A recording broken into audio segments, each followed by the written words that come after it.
이번 주 목요일은 4월 16일입니다. 4월 16일은 세월호 사고가 난 지 1주기가 되는 날이기도 합니다. 세월호 사고는 승객 476명을 싣고 인천항을 출발을 해서 제주항으로 가던 청해진 해운 소속의 여객선이 진도 앞바다에서 침몰한 그런 사고입니다. 이 사고로 승객 296명이 숨지고 9명이 실종이 되었습니다. 해양사고가 발생되어지면 대응법으로 최우선순위는 인명을 구조하는 일입니다. 선장은 빨리 인명을 구조할 수 있도록 최선을 다해야 되고 응급조치를 취한 후에 그리고 보고를 해야 합니다. 그러나 세월호 선장은 사건이 발생된 직후에 가장 먼저 배를 탈출하였습니다. 승객들은 움직이지 말고 가만히 있으라고 하는 그러한 방송만을 믿고 선실에서 기다리다가 결국 배와 함께 가라앉고 말았습니다. 사망한 295명과 실종된 9명 중에 대다수의 사람들은 안산의 단원고등학교 학생들이었습니다. 그래서 우리의 마음을 더 아프게 했습니다. 선장이 신속하게 배의 위기 상황을 전하고 빨리 탈출을 지시했더라면 더 많은 생명을 살릴 수가 있었을 것입니다. 결국 선장이라고 하는 리더 한 사람의 무책임한 행동이 304명의 소중한 생명을 잃게 만든 것입니다. 지난 3월 24일에 스페인 바르셀로나를 출발을 해서 독일 뒤셀드로프로 향하던 여객기가 프랑스 남부의 알프스 산맥에 추락하는 사고가 발생했습니다. 이 비행기 사고로 탑승객 150명 전원이 사망을 했습니다. 이 사고를 조사 중인 프랑스 검찰은 항공기 기장이 화장실을 간 사이에 부기장이 문을 걸어 잠그고 의도적으로 항공기를 알프스 산맥으로 몰아서 고의로 추락시켰다라고 그렇게 결론을 내렸습니다. 정말로 어이가 없는 끔찍한 사고입니다. 사고를 낸 부조종사는 독일 국적의 루비츠라고 하는 27살 먹은 청년이었습니다. 루비츠는 비행 경력이 1년 6개월밖에 되지 않았고 비행 시간도 630시간밖에 되지 않는 아주 신참 조종사였습니다. 그렇다면 왜 그 신참 조종사 젊은 27살의 청년이 왜 그런 끔찍한 사고를 저질렀을까요? 사고 조사 결과 그 부조종사 루비츠는 우울증 치료를 받고 있다고 하는 것을 알게 되었습니다. 그의 질병이 결국 그의 판단을 흐리게 만들었고 그의 잘못된 생각이 자기 혼자만 죽은 것이 아니라 무려 149명의 생명과 함께 죽는 그러한 정말 어처구니 없는 끔찍한 사고를 저지르게 된 것입니다. 한 사람의 리더의 책임 있는 행동이 얼마나 중요한지 모릅니다. 리더 한 사람의 올바른 판단과 올바른 생각이 얼마나 중요한지 모릅니다. 리더 한 사람의 책임 있는 행동과 올바른 생각은 그 리더를 따르는 모든 사람들의 형통과 그리고 풍성을 누리게 하는 것입니다. 반대로 리더 한 사람의 무책임한 행동과 잘못된 생각은 그를 따르는 많은 사람들을 어려움에 처하게 만들 수 있습니다. 그런 점으로 미뤄볼 때 한 사람의 리더의 역할이 얼마나 중요한지 모릅니다. 리더를 잘 세워야 됩니다. 그리고 좋은 리더가 되어야 합니다. 좋은 리더를 만나야 합니다. 왜냐하면 그 리더 한 사람에게 많은 사람들의 생명이 좌지우지 될 수 있고 그 사람 한 사람 리더에 의해서 많은 사람들의 인생과 행복이 좌지우지 될 수가 있기 때문에 그렇습니다. 저는 올해 우리 교회의 표어를 리더를 훈련하는 교회로 세웠습니다. 우리 교회에 한 사람 한 사람의 리더가 세워지는 것이 얼마나 중요한지 모릅니다. 우리 교회가 창립된 지가 8주년이 되었습니다. 8년이라는 세월 동안 우리 교회에 많은 성도들이 찾아왔습니다. 그리고 우리 교회에서 열심히 사역을 하고 있습니다. 저는 우리 사도들 교회가 정말 나날이 우리 교회에서 열심히 사역하는 그런 훌륭한 리더들이 많이 세워지는 교회가 될 수 있기를 주님의 이름으로 축원합니다. 왜냐하면 그 리더 한 사람이 세워질 때 우리 교회도 역시 든든하게 세워질 수가 있기 때문에 그렇습니다. 그런 뜻에서 저는 성경에 나오는 인물들 중에 정말 우리가 본받을 만한 그러한 리더들을 함께 여러분들과 나누고 있습니다. 오늘 12번째 시간으로 오늘은 다니엘에 대해서 여러분들과 같이 말씀을 나누려고 합니다. 다니엘은 어떤 리더였습니까? 첫째로 구별된 삶을 사는 리더였습니다. 저를 따라서 하시겠습니다. 구별된 삶을 사는 리더.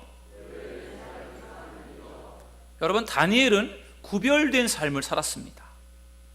어떤 점에서 다니엘이 구별된 삶을 살았는가 제가 여러분들에게 말씀을 드리려고 합니다. 여러분, 이스라엘은 솔로몬의 아들 르호보암 때에 가서 남과 북으로 분열이 되었습니다. 그래서 북이스라엘과 남유다로 갈라지게 됩니다. 그리고 북이스라엘은 기원전 BC 722년도에 아수르 제국에 의해서 멸망을 당하고, 남유다는 기원전 586년에 바벨론에 의해서 멸망을 당합니다. 바벨론은 유다를 공격하여 유다를 점령한 이후에 3차에 걸쳐서 유다 사람들을 포로로 잡아갔습니다. 1차에 포로로 잡혀간 사람 중에 다니엘이라고 하는 사람이 거기에 포함되어 있었습니다. 당시에 바벨론의 왕 느부갓네살 왕은 독특한 정책을 펼쳤는데, 아무리 포로민이라고 할지라도 그 포로민 중에 똑똑하고 유능한 사람을 선발을 해서 그들에게 교육을 시켰습니다. 3년 동안 교육을 시켜서 그 똑똑한 사람들을 잘 훈련시킨 다음에 그들을 인재로 사용하는 그러한 정책이었습니다. 느부갓네살 바벨론의 왕은 선발된 그 교육생들에게 바벨론의 최후의 학문을 가르쳤습니다. 교육만을 시킨 것이 아니라 그들에게 특별한 대접을 했는데, 그 교육생들은 왕이 먹는 음식을 먹었습니다. 왕이 먹는 포도주를 마셨습니다. 그러니까 아주 특별한 혜택을 받았던 것입니다. 그 혜택을 받았던 사람 중에 한 사람이 바로 다니엘이었습니다. 다니엘은 바벨론의 포로로 잡혀갔지만 바벨론에서요 특별한 혜택을 누렸습니다. 왕의 음식을 먹었습니다. 왕의 포도주를 먹었습니다. 왕의 음식을 먹고 왕의 포도주를 먹었다라고 하는 것은 아주 훌륭한 음식을 먹고 훌륭한 대접을 받았다라고 하는 그런 점이 되겠습니다. 하루 이틀도 아니고 계속해서 3년 동안 교육을 받는 동안 계속해서 왕이 먹는 음식을 먹는 그러한 특혜를 받았습니다. 그렇다고 할 때, 그러한 포로의 생활 속에 있지만 그러한 특별한 혜택을 받았다고 할 때, 내가 그래도 참 운이 좋고 재수가 좋고 하나님의 은혜라서 내가 이런 것들을 누리는구나, 그렇게 많은 사람들은 생각을 할 것입니다. 그런데 다니엘의 생각은 달랐습니다. 다니엘은 포로 생활 중에 자기는 하나님의 백성으로서 구별된 삶을 살아야 되겠다, 그런 마음을 먹고요, 왕의 음식과 왕의 포도주를 먹지 않기로 결심했습니다. 그러한 뜻을 세웠습니다. 여러분, 다니엘이 어떤 뜻을 세웠는가? 다니엘서 1장 8절을 우리 함께 읽어보시겠습니다. 시작. 다니엘은 뜻을 정하여 왕의 음식과 그가 마시는 포도주로 자기를 더럽히지 아니하리라 하고 자기를 더럽히지 않도록 환관장에게 구하니. 아멘. 여러분, 다니엘이 뜻을 정했다. 여러분, 다니엘서 12장 말씀 중에 가장 중요한 말씀 중에 한 구절이 바로 다니엘서 1장 8절입니다. 다니엘이 뜻을 정했다는 겁니다. 젊은 청년의 이 다니엘이요, 뜻을 정했습니다. 무슨 뜻을 정했습니까? 그가 정한 뜻은 바로 왕의 음식을 먹지 않겠다는 것이었습니다. 왕의 그 포도주를 마시지 않겠다라고 하는 것이었습니다. 그러면 다니엘이 세운 뜻, 왕의 음식을 먹지 않겠다라고 하는 이 다니엘의 뜻이 왜 중요합니까? 여러분, 당시에 모든 고기는요 다 제사, 우상에게 드려졌던 제물이었습니다. 먼저는 다 우상에게 제물로 드려졌던 그런 고기들이 그 다음에 시중으로 유통이 된 것입니다. 제물로 드린 음식들이 결국은 이제 사람들에게 판매가 되고 사람들이 그것을 먹었던 것입니다. 그러니까 왕의 식탁에 올라오는 그 고기도 다 우상에게 드려졌던 제물이었던 것입니다. 그것을 다니엘은 알았습니다. 그래서 그 고기를, 왕이 먹는 그 고기를 먹지 않기로 그렇게 결심을 한 것입니다. 왠지 아십니까? 자신의 거룩함을 지키기 위해서, 자신이 구별된 삶을 살기 위해서 그 우상에게 드려졌던 제물, 그 고기를 먹지 않기로 그렇게 결심을 한 것입니다. 자신의 거룩함을 유지하고 구별된 삶을 위해서 왕이 마시는 포도주도 먹지 않기로 결심을 하고 채식 위주로 그는 채식 위주로 식단을 먹겠다, 그렇게 결심을 하게 되었습니다. 그 말을 들은 환관장, 그러니까 그 교육생들의 식사를 책임지는 그 환관장이 다니엘의 그 이야기를 들었을 때 깜짝 놀랐습니다. 왜냐하면 만약에 왕이 먹는 음식을 먹지 않고 채소만 먹다가 그가 몰골이 초췌해지게 되면 그것에 대한 책임을 자기가 져야 되기 때문에 거기에 대해서 자기가 감당할 수 없다라고 그렇게 다니엘에게 대답을 합니다. 그러나 다니엘이 앞으로 열흘 동안 내가 채식을 먹을 테니까 한번 나의 모습을 지켜봐달라, 그렇게 약속을 하고 다니엘이 채식 중심으로 음식을 먹었는데요, 오히려 오늘 성경에 보니까 고기를 먹는 그러한 왕의 음식을 먹는 다른 사람들보다 더 아름답고 더 얼굴이 좋았다, 그렇게 성경을 말씀하고 있습니다. 그래서 그것을 토대로 해서 그 환관장이 다니엘이 왕의 음식을 먹지 않고 채식 중심으로 식단을 할 수 있도록 그것을 허락해서 다니엘이 3년 동안 채식 중심으로 식사를 하게 되었습니다. 뜻을 정하여 하나님의 사람으로서 거룩하고 구별된 삶을 살기로 결단한 다니엘에게 하나님께서 그러한 은혜를 베풀어 주셨던 것입니다. 여러분, 출애굽한 이스라엘 백성들이 40년 동안 광야 행진을 합니다. 출애굽한 이스라엘 백성들이 광야를 행진을 할 때 하나님은 애굽의 노예 생활에 찌들어 있었던 이스라엘 백성들의 그들의 근성을 좀 없애버리고 하나님의 사람들로서 거룩하고 구별된 사람으로서 그들을 만들고자 하는 하나님의 계획이 있었습니다. 그래서 그들을 무려 40년 동안 그 광야 생활을 하게 한 것입니다. 그 광야 생활을 통해서 그들이 고난을 당했지만 하나님은 그들에게 기적 같은 만나를 먹여주시고 메추라기를 통해 고기를 먹게 하시고 또 반석에서 또 생수가 솟아나게 하셔서 그들을 먹이시고 그들을 무려 40년 동안 살려주셨습니다. 그러한 하나님의 계획 속에는 이스라엘 백성들을요 아주 거룩하고 구별된 하나님의 자녀로서 그들을 훈련하고자 하는 그러한 계획이 있었던 것입니다. 그런데 이스라엘 백성들은 어땠습니까? 하나님의 그 거룩한 뜻 앞에 순종하기보다는 불평하고 불만을 했습니다. 거룩하고 구별된 하나님의 자녀로서의 삶을 살기보다는 자기들의 마음대로 자기들의 편리한 대로 살고 싶어 했습니다. 그래서 자꾸만 불평하면서 그 애굽을 그리워했습니다. 애굽에 있을 때가 더 나았다, 애굽이 좋다, 그렇게 생각을 합니다. 종되었던 때가 뭐가 좋습니까? 자유로운 게 좋은 거죠. 하나님은 그들을 종되었던 그들의 근성을 씻어버리고 없애버리고 그들이 거룩한 하나님의 자녀 그리고 구별된 하나님의 자녀가 될 수 있도록 그들을 훈련해 가셨던 것입니다.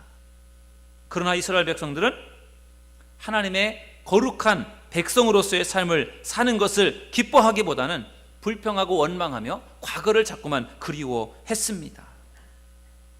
여러분, 이것이 인간의 모습인 것 같습니다. 정말 거룩하고 구별된 삶을 살아가는 것을 좋아하기보다는 그냥 되는 대로 내 마음대로 내 생각대로 편안하게 내 위주로 살아가는 것을 사람들은 좋아해요. 그러나 내가 좋다고 그게 다 좋은 것이 아닙니다. 하나님이 원하시는 것이 무엇인지를 우리가 분명히 아는 것이 필요합니다.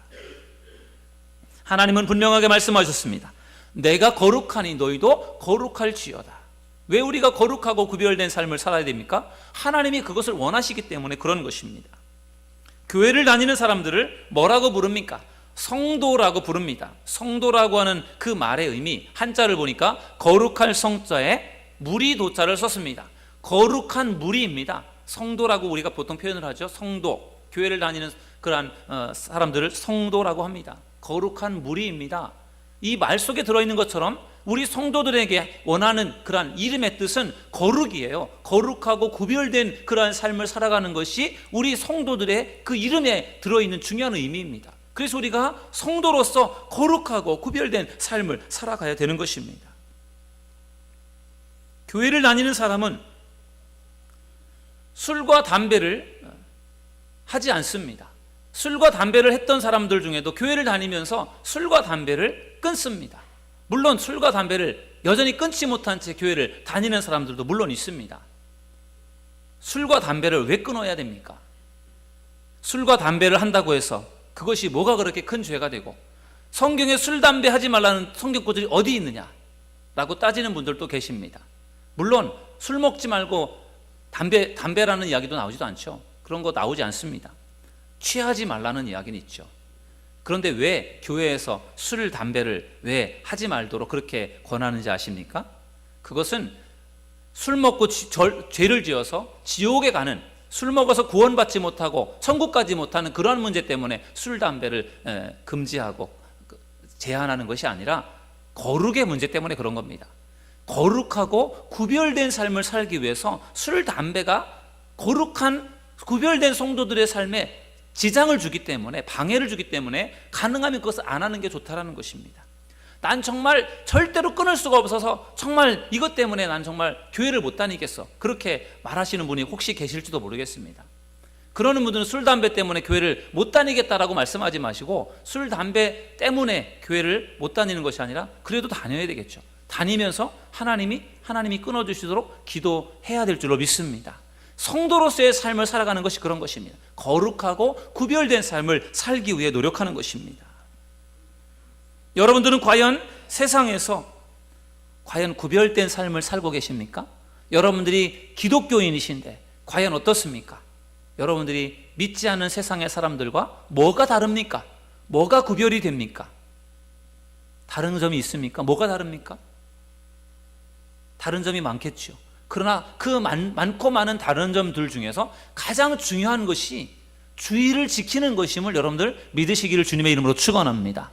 우리 그리스도인과 비그리스도인의 결정적인 구별, 차이점은 주일을 어떻게 보내느냐의 문제입니다. 여러분, 믿지 않는 사람들, 불신자들은 주일이 되면 주일을 공휴일로 생각하고 노는 날, 쉬는 날로 생각을 해서 산으로, 들로, 바다로, 강으로 놀러 갑니다. 자, 떠나자, 동해 바다로 떠납니다. 요즘에 얼마나 놀기 좋습니까? 교통시설 얼마나 좋습니까? 뭐 마음만 먹으면 어디든지 갈 수 있습니다. 그래서 주일이 되면 그들은 놀러 갑니다. 가족들과 친구들과 실컷 놀고 실컷 스트레스 풀고 먹고 마시고 즐기고 그렇게 주일을 보냅니다. 그런데 여러분들은 오늘 여기에 왜 오셨습니까? 왜 오셨습니까? 강으로, 들로, 산으로 놀러 가지 않으시고 이곳에 모인 이유가 있습니다. 왜입니까? 하나님 앞에 예배를 드리기 위해서 모인 줄로 믿습니다. 우리 그리스도인들의 관심, 최우선순위는 하나님 앞에 주일날 예배를 드리는 거예요. 세상 사람들의 관심사는 주일이 되면, 일요일이 되면 놀러 가고 쉬는 것이지만 우리 그리스도인들의 관심사, 우리 성도들의 관심사는 주일날 하나님 앞에 나와 예배를 드리는 것임을 여러분 믿으시길 바랍니다. 그게 우리의 주요 관심사고, 우리가 그리스도인으로서의 삶을 살아가는데 우리가 거룩하고 구별된 삶을 살아가는 하나의 방법이죠. 가장 구별된 삶의 시작이 바로 주일을 지키는 것입니다. 그래서 우리가 주일을 철저하게 지키는 것이 매우 중요해요. 그래서 초대교회부터 주일 성수라는 말이 나온 겁니다. 주일 성수, 주일을 거룩하게 지킨다는 것이죠. 성도로서의 삶을 거룩하게 살기 위해서 무엇보다 중요한 것이 주일을 성수하는 거예요. 주일을 잘 지키는 것이 매우 중요합니다. 그럼 주일을 지킨다는 것이 무슨 뜻입니까? 주일날 하나님 앞에 나와 예배를 드리는 것이죠. 지금 우리가 예배하지 않습니까? 이 예배가 너무나 중요합니다. 뭐 한 번 빠지면 어때? 뭐 가끔 가면 어때? 그렇게 생각할 수 있죠. 그러나 그렇지 않습니다. 한 주 한 주 매주일마다 하나님 앞에 드리는 예배가 너무 중요해요. 한 번 빠지면 그게 보름이 됩니다. 또 한 번 빠지면 3주가 되고 또 한 번 빠지면 한 달이 됩니다. 여러분, 한 달 동안 교회를 빠져보십시오. 어떻게 되나? 생각이 달라집니다. 더 많이 세상 속에 빠지게 되고 죄를 짓게 됩니다. 그래서 매주마다 하나님 앞에 나와서 예배를 드리는 것이 매우 중요해요. 주일을 성수할 때 사도들 교회, 우리 여러분들이 등록하시고 섬기는 사도들 교회에서 예배하는 것이 가장 좋은 것입니다. 본교회에서 예배하는 것이 가장 좋은 겁니다. 그러나 부득불 본교회에서 예배를 드릴 수 없어서 멀리 출타 중이어서 예배를 드릴 수 없는 상황이 펼쳐질 수도 있습니다. 그럴 때는 어떻게 해야 됩니까? 가까운 곳에 있는 교회에 가셔서 예배를 하시길 바랍니다. 그것은 차선책입니다. 가장 최고 중요한 것은 본교회에서 예배를 드리는 겁니다. 그러나 본교회에서 예배할 수 없는, 뭐 외국에 출타를 중이다, 뭐 지방에 출타 중이다, 그럴 경우에는 그 가까운 곳에 있는 교회에서 예배를 드려야 됩니다. 그렇게라도 해서 예배를 드리는 것이 좋습니다. 여러분, 낯선 교회 가서 예배를 드려보십시오. 어떻습니까? 예배가 잘 드려집니까? 낯선 곳에 가서 예배를 드리면요, 예배가 잘 안 드려집니다. 분위기가 잘 달라서 거기 적응하다 예배가 끝나는 거죠. 그래서 은혜가 별로 안 돼요. 그래서 본교회에서 예배를 드리는 것이 좋다는 것이죠. 그리고 다른 교회를 가면은요, 어색하고 적응하기도 어렵지만 소홀하게 되는 겁니다. 본교회를 빠지면서 다른 교회를 갈 것 같지만 그게 다른 교회까지 안 가게 되는 그런 문제들이 발생이 되기 때문에 본교회에서 열심히 예배를 드리는 것이 가장 중요합니다. 여러분, 안식일을 기억하여 거룩하게 지키는 믿음의 성도님들이 되시기를 주님의 이름으로 축원합니다. 그것이 구별된 삶을 살아가는 우리 성도들의 가장 중요한 것입니다. 물론 직장 문제로 사업의 문제 때문에 주의를 철저하게 지키지 못하는 분들도 계십니다. 어쩔 수 없습니다. 상황이 그렇다면 어쩔 수 없지만 중요한 것은 내가 최선을 다해 주의를 지키는 것이죠. 주의를 성수하는 것, 그것이 그리스도인들의 거룩한 그리고 구별된 삶인 것을 여러분 기억하셔서 주의를 철저하게 지키는 믿음의 성도님들이 되기를 주의 이름으로 축원합니다. 여러분, 다니엘이 포로로 붙들려갔지만 그래도 특혜로 그가 채용이 되어서 바벨론의 학문을 배우면서 왕이 먹는 음식을 먹는 그런 특혜를 얻었지 않습니까? 그런데 다니엘은요, 그것을 거절했습니다. 왜 그랬습니까? 구별된 삶을 살려고 했던 겁니다. 우상에게 드려졌던 재물을 먹으면서 행여나 내가 더럽혀질까 봐, 그리고 내가 왕이 먹는 음식을 먹으면서 내가 혹시라도 내가 구별된 삶을 살지 못할까 봐 그것 때문에 걱정이 되어서 그런 것들을 안 한 것입니다. 절제하고 자제를 한 것입니다. 여러분, 우리 그리스도인들이 세상 사람들 하는 거 다 하면서 신앙생활을 할 수도 있어요. 그러나 우리가 세상 사람들 하는 것들을 절제하고 자제를 해야 됩니다. 왜냐하면요, 그런 것들이 우리가 신앙생활을 바르게 하는데 지장을 줍니다. 방해를 합니다. 그래서 가능하면 절제하고 자제하면서 하나님 앞에 우리가 온전한 믿음을 가지고 가는 거죠. 이것저것 다 하면서 신앙생활도 그 중에 하나로 하려고 하면 신앙생활이 깊어지지가 않습니다. 그래서 우리가 좀 더 거룩하고 구별된 삶을 살아가는 것이 매우 중요합니다. 다니엘은 포로 중에도 구별된 삶을 살려고 노력했습니다. 여러분, 우리가 이 세상에 살아가고 있습니다. 주일날 하나님 앞에 나와 예배를 드리고 또 6일 동안은 세상에서 살아갑니다. 여러분, 오늘 하나님 앞에 나와서 예배를 드리면서 여러분들이 거룩함으로 그리고 구별된 삶으로 무장될 수 있기를 주님의 이름으로 축원합니다. 그래야 여러분들이 또 6일 동안 세상에 나가서 세상과 싸워 이길 수 있지 않겠습니까? 구별된 삶을 살아가는, 그리스도인으로서 구별된 삶을 살아가는, 성도로서의 구별된 삶을 살아가는 믿음의 성도님들이 되기를 주의 이름으로 축원합니다. 다니엘은 두 번째로요, 하나님 중심의 신앙을 가진 리더였습니다. 저를 따라 하시겠습니다. 하나님 중심의 신앙을 가진 리더. 여러분, 다니엘은 하나님 중심의 신앙생활을 했습니다. 다니엘이 하나님 중심의 신앙을 가지고 있다는 것을 알 수 있는 것은 그가 죽음 앞에서도 결코 우상을 숭배하지 않았다는 것입니다. 죽음 앞에서도 그는 기도하는 것을 멈추지 않았습니다. 여러분, 다니엘을 미워하고 시기하던 바벨론의 방백들이요, 다니엘의 세 친구를 죽이려고 그들이 법을 만들었는데, 그 법이라고 하는 것이 무엇인가 하면 금으로 만든 신상, 금으로 만든 우상에게 절을 하는 것을 법으로 만들었습니다. 그래서 금으로 만든 그 신상에게 절을 하지 않는 사람은 풀무불 속, 뜨거운 불 속에 씹어 던진다라고 하는 그러한 왕의 도장을 찍어서 그 법을 만들었습니다. 그 법을 만든 이유는 다니엘의 세 친구를 죽이려고 하는 그러한 의도였습니다. 결국 다니엘의 세 친구는요, 금신상 앞에서 절하지 않았습니다. 금신상 앞에서 절하지 않으면 어떻게 됩니까? 풀무불, 뜨거운 불 속에 던져져서 화형을 당하는 것입니다. 그런데 그 다니엘의 세 친구는 그런 죽음 앞에서도 그들은 우상에게 절하지 않았습니다. 그들의 하나님 중심의 신앙을 지킨 것입니다. 결국 세 명의 친구가 체포되었습니다. 풀무불 속에 던져질 그러한 위기가 그들에게 찾아왔습니다. 당시 바벨론의 왕 느부갓네살 왕은 다니엘과 다니엘의 세 친구를 너무 사랑했습니다. 그들을 너무 아꼈어요. 너무 똑똑하고 총명했기 때문에. 그래서 그 다니엘의 세 친구 사드락, 메삭, 아벳느고 그 세 친구를 불 속에 던져 죽이는 것이 너무 아까웠습니다. 그래서 느부갓네살이 그들을 설득합니다. 얘들아, 지금이라도 늦지 않았다. 지금이라도 너희들이 금신상에게 절을 한다고만 하면 내가 너희들을 살려줄 테니까 지금이라도 절을 해라. 살리려고 하는 그런 마음에서 그들에게 그렇게 간절히 그들에게 설득을 했습니다. 그때 다니엘의 세 친구가 이렇게 고백을 했습니다. 다니엘 3장 17절 18절, 여러분 이 말씀을 같이 읽어보시겠습니다. 시작. 왕이여, 우리가 섬기는 하나님이 계시다면 우리를 맹렬히 타는 풀무불 가운데에서 능히 건져내시겠고 왕의 손에서도 건져내시리이다. 그렇게 하지 아니하실지라도 왕이여, 우리가 왕의 신들을 섬기지도 아니하고 왕이 세우신 큰 심상에게 절하지도 아니할 줄을 아옵소서. 아멘. 여러분, 유명한 이 말씀이죠. 그리 아니하실지라도. 새로 번역됐는데 더 어렵게 번역이 됐어요. 옛날 성경에는 그리 아니하실지라도 이렇게 되어 있습니다. 하나님께서 분명히 우리를 풀무불 속에서 건져주실 것을 믿습니다. 이것이 다니엘의 세 친구의 믿음이었어요. 불 속에 던져졌지만 하나님이 우리를 구해주실 것입니다 라는 믿음이 그들에게 있었습니다. 그러나 그리 아니하신다고 할지라도, 하나님이 우리를 건져주시지 않는다고 할지라도 우리는 다른 신들에게 절하지 않을 것이고, 그리고 금신상에게 절하지 않을 것입니다. 그렇게 그들이 자신들의 신앙을 고백했습니다.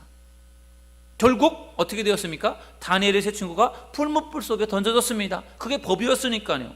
그런데 그들은 풀무불 속에서 죽지 않았습니다. 왠지 아십니까? 하나님이 함께 하셨기 때문인 줄로 믿습니다. 분명히 3명의 그 다니엘의 친구를 불 속에 집어던졌는데 나중에 사람들이 보니까 그 불 속에 몇 명이 있었습니까? 4명이 있었습니다. 4명이. 성경에 그렇게 나와 있어요. 그러면 그 한 명은 누구입니까? 그 한 명은 그들과 함께하는 하나님이셨어요. 그 불 속에서 그들을 지켜주시고 하나님이 그들을 보호해 주셨던 것입니다. 죽기로 작정을 하고 그들의 믿음을 지키는 하나님 중심의 신앙을 가지고 있었던 다니엘의 세 친구를 하나님께서 그들을 살려주시는 기적을 일으켜 주셨던 것입니다. 이것이 바로 다니엘의 세 친구의 믿음이고 신앙인데요, 다니엘은 이 3명의 신앙보다도 더 특별했습니다. 더 좋았습니다. 느부갓네살 왕의 뒤를 이어서 벨사살 왕이 바벨론 왕이 되었고, 그리고 그 벨사살 왕의 뒤를 이어서 다리오 왕이 되었습니다. 이 다리오 왕은 고관들 120명을 세워서 전국을 통치하게 했고, 그 120명의 고관들을 위해 3명의 총리를 세워서 그 3명의 총리가 모든 것을 다스리도록 그렇게 하는 정책을 펼쳤습니다. 그런데 그 3명의 총리 중에 한 사람이 바로 다니엘이었습니다. 다리오 왕은 워낙에 이 다니엘이 똑똑하니까 그 3명의 총리들 중에서도 다니엘을 더 특별하게 글을 써서 다니엘이 모든 것을 다 다스리도록 하는 그러한 계획을 세웠습니다. 그러자 다른 총리들과 다른 고관들, 다른 그 정치인들이요, 거기에 대해서 불만을 품었습니다. 그렇지 않겠습니까? 다니엘이 누구입니까? 포로민 아닙니까? 그가 바벨론의 사람이 아니고 유대인들 중에 포로로 잡아온 포로민인데, 그 포로민이 총리가 되어서, 국무총리가 되어서 모든 사람들을 다스린다고 할 때 그 밑에서 다스림을 받는 사람들이 자존심이 상하는 것 아니겠습니까? 그래서 그들이 다니엘을 죽이려고 계획을 세웁니다. 그들이 다니엘을 어떻게 하면 죽일까?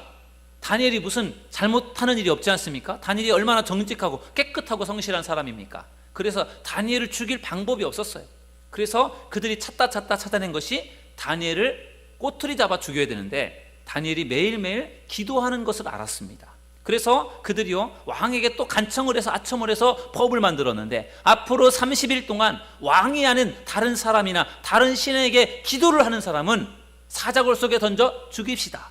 왕에게 이렇게 말을 한 거죠. 그 왕이 그 법의 이야기를 들으면서 왕을 더 높이려고 하는가 보다 그렇게 생각하고 도장을 꽝 찍었는데, 사실은 그것이 다니엘을 잡으려고 하는 법이었습니다. 그래서 30일 동안은 왕 이외의 어떤 신이나 다른 사람에게 기도하지 못하게 그렇게 법을 만들었습니다. 다니엘도 이 법을 듣게 되었습니다.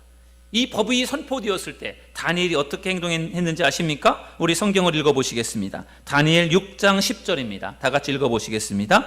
다니엘이 이 조서에 왕의 도장이 찍힌 것을 알고도 자기 집에 돌아가서는 윗방에 올라가 예루살렘으로 향한 창문을 열고 전에 하던 대로 하루 3번씩 무릎을 꿇고 기도하며 그의 하나님께 감사하였더라. 아멘.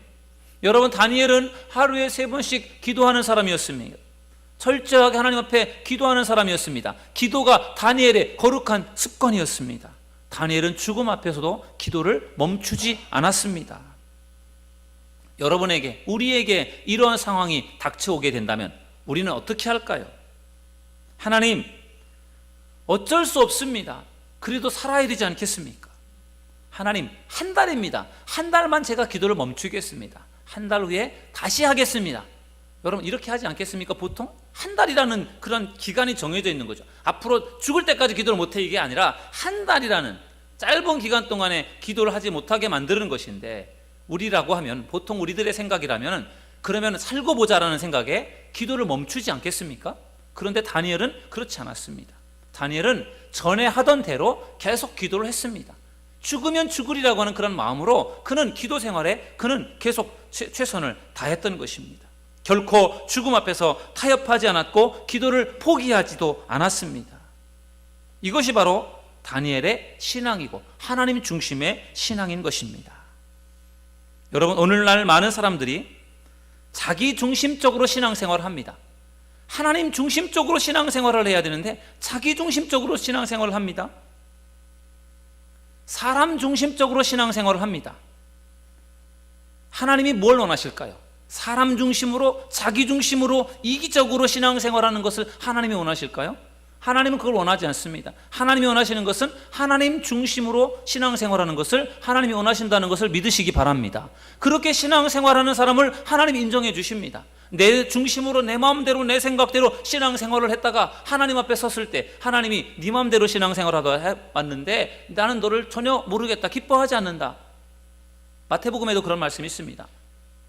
하나님 중심으로 신앙생활하는 여러분들이 되기를 주의 이름으로 축원합니다.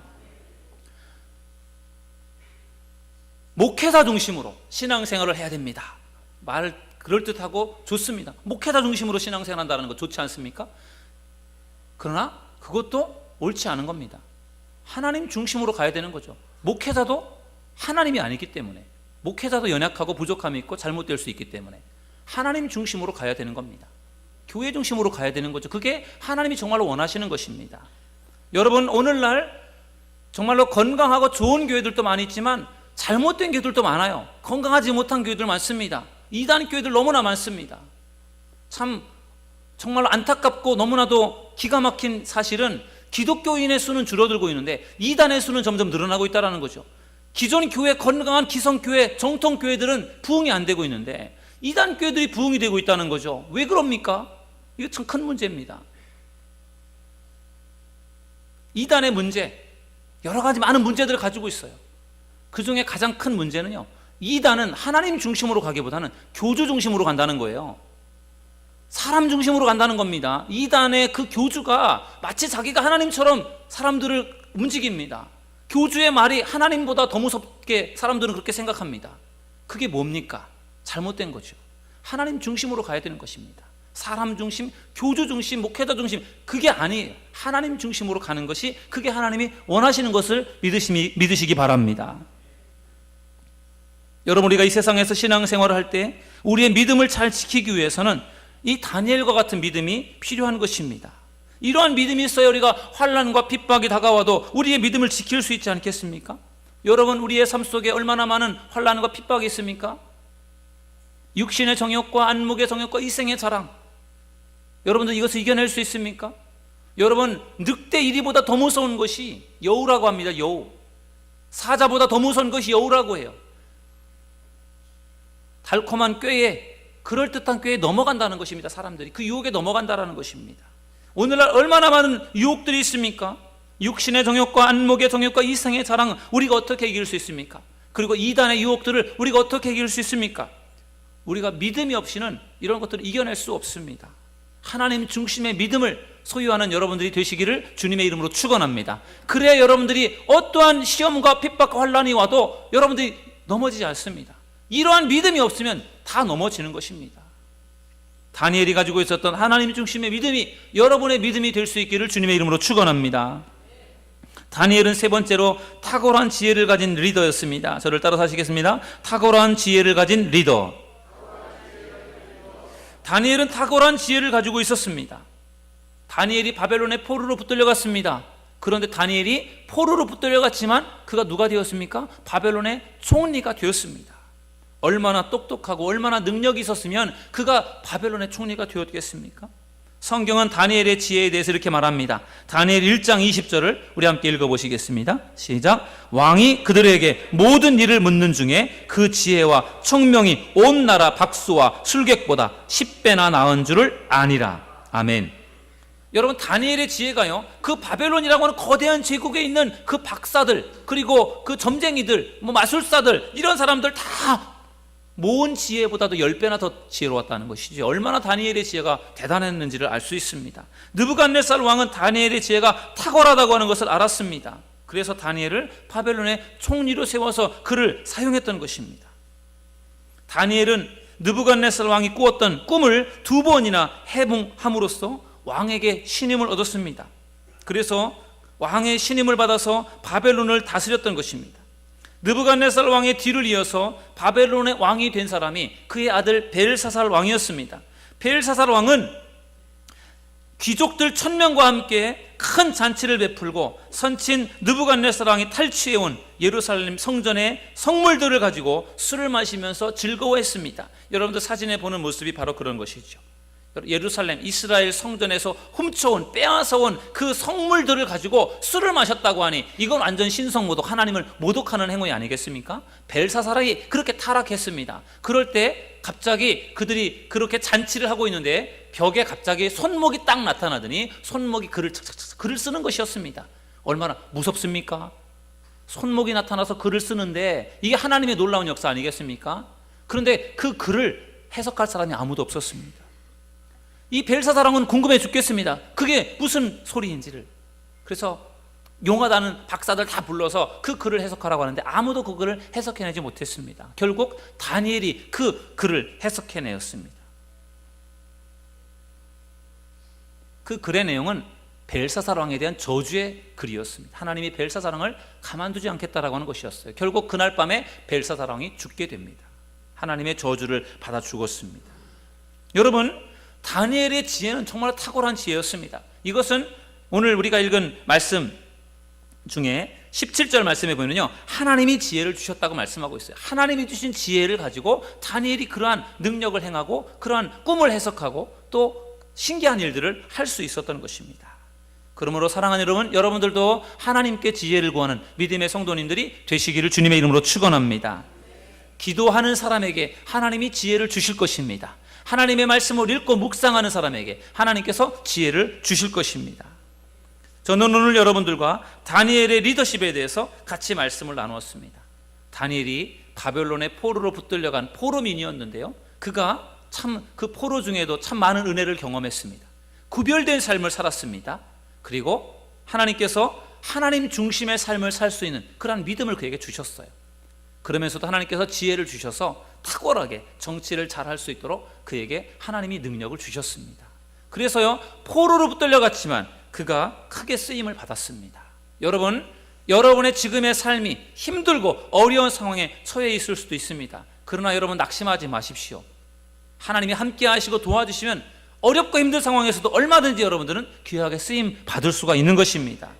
어떠한 상황에서도 구별된 삶을 살아가는 믿음의 성도님들이 되길 바랍니다. 어떠한 상황에서도 하나님 중심으로 살아가시길 바랍니다. 하늘의 지혜를 구하면서 살아가시길 바랍니다. 그러면 하나님께서 여러분들을 오늘 이 시대에도 여전히 다니엘처럼 귀하게 사용해 주실 줄로 믿습니다. 이러한 은혜와 축복이 오늘 여러분들에게 있기를 주님의 이름으로 축원합니다. 기도하겠습니다.